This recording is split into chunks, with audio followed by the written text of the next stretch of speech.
let's go back to what Ty had said earlier with and I find that very interesting that women will date men that they're not attracted to. That to me that sounds crazy as hell, as if you're literally setting the relationship up for failure. Because Date for power. why are you pursuing a man that you're not attracted to? If you guys are Utility. uh, intimate and having sex, that faucet not going to be turned all the way on. So it's kind of like, They don't why? care about sex.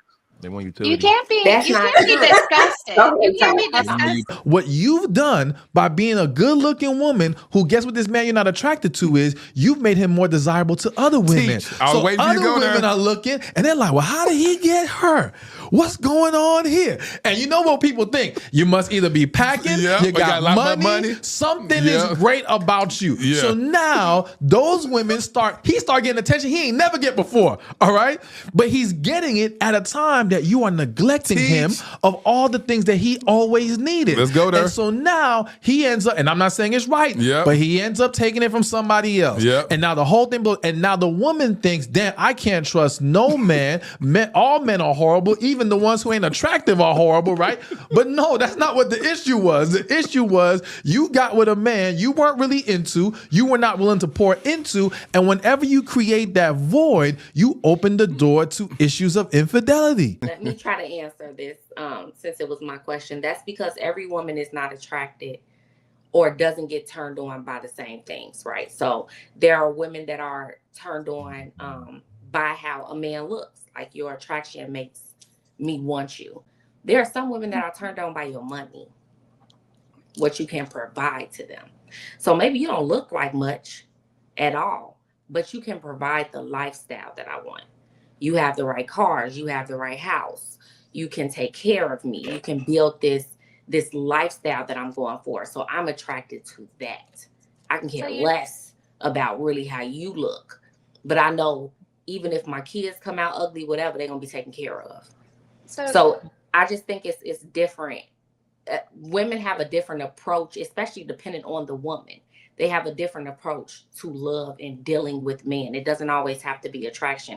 There are beautiful women that date ghastly men, but that's because they provide a lifestyle for them. That's because it never happens. Yep. Raise your hand if you've seen it happen before. Raise your hand. Anybody? Anybody out there? Anybody out there in TikTok?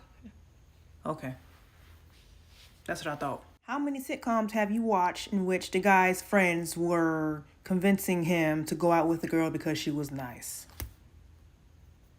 Go ahead. I'll wait. Come on, man. I know she's not easy on the eyes, but she's really cool. Said no one ever. She's ugly, bro. She's ugly, but I'm pretty sure she'll be a really great wife. She'll make the best wife, bro. Says who? Do y'all know, like, who's the number one person in your life that you're going to have an affair with? It's almost always, it's not almost always, I guess 40% of the time, but either way, it's a coworker. Yeah. And so, like, if you're not disgusted by the person, this person seems like a good fit, you're thinking logically, we know from the research and from personal experiences that attraction does grow over time. If you respect a person, if you like a person, if there's things that you like about a person, the more time you spend with somebody, the more that attraction grows. And that's why we think we're in love with our coworkers when we're not. I would argue it's not about the time, and I would argue it's the fact because, like I said in Esther Vila's book, she said it's about finding someone who's equal and opposite. And when you're working with someone as a coworker, you're both in an equal position in that company. So you're more likely to find love with that person because you can see them as an equal, not necessarily because of the time spent. Yeah, and it can be the contrast of what it is that you have at home. I mean, why can't it be a little bit of both? Because when I left a job, I was like, damn, you seen a picture, you ain't seen him in a while. Like, that motherfucker ugly as hell. There's a psychologist, Ken Page, he talks a lot about it. He talks about like the research on attraction growing over time and with familiarity and why. And I definitely recommend his book too. Well, yeah, I mean, but I feel like that's kind of the obvious, but the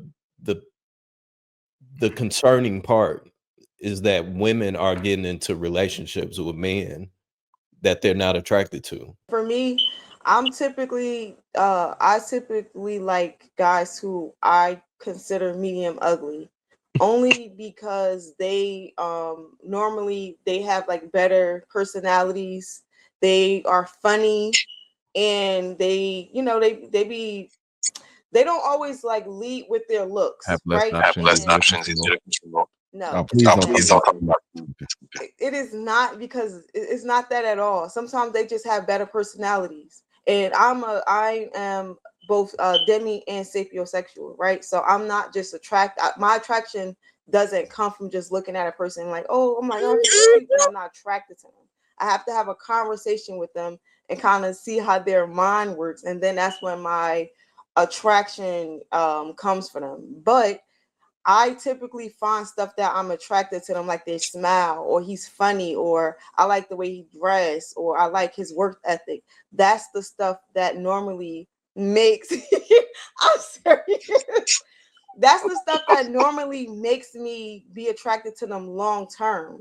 But the people that, for me, when I see them and they're kind of like face value cute, and I get to know them, I'm like, I'm not attracted to this person. Like he whack, or he's stupid, or he just, it's something about him I don't like.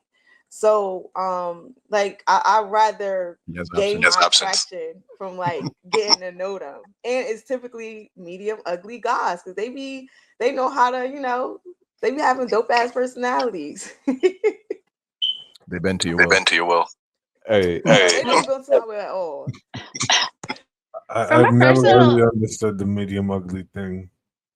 Ashley is legitimately, let's just all agree to this now. Ashley is toxic as hell. This entire segment, the last 3 hours, you toxic as hell. I'm not toxic. I'm real to myself. That's like when dudes say, I like dating broke girls, because I like girls that's medium broke, because they just more impressed with everything you're doing. It's like the same thing. Medium ugly guys be funny as shit. Women love funny men. They be having way more women on them than the guys who look good, and they be well established and stuff. I don't know what you're talking about. You can't go against your own attraction. I think a lot of people try to be like, oh, well, they're a good person, you should give them a try. If you are not attracted to this person for whatever reason, then you should not try to force an attraction just because you need somebody, or they're a good person, or they're this, that, and the third. No, listen to your attraction. If you're attracted to them, okay. But that's something that you need to have with someone. Okay, or you're cheating them out of being with someone who's attracted to them.